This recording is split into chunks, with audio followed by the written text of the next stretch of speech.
আসসালামু আলাইকুম। আজকে বাগানে কিছু কাজ করলাম। এদিকে বাদাম গাছগুলো উঠায় ফেলছি, পুঁই শাকগুলো উঠায় ফেলছি। এগুলো অন্য জায়গায় সুন্দর করে লাগাবো।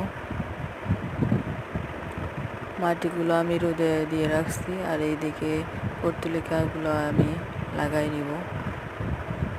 উঠায় ফেলছি কারণ এগুলোতে গত বছর ফুল আসছে, কিন্তু এই বছর কেন জানি ফুল আসছে না। তাই ভাবলাম এগুলোকে আর কি অন্য একটা জায়গায় লাগাই, হয়তো বা এই জায়গাটা পছন্দ হয়নি ওদের। আর এদিকে পরিষ্কার করে নিয়ে নিলাম, অনেক জঙ্গল ময়লা হয়েছে। ভাবলাম এগুলো পরিষ্কার করে নিলে ভালো হবে, তাই পরিষ্কার করে নিলাম। আর এদিকে যে মাটিগুলো রোদে দিয়েছি এগুলো আমি আবার চালাই নিলাম, চালাই নিয়ে আর কি এগুলোতে নতুন করে কিছু লাগাবো।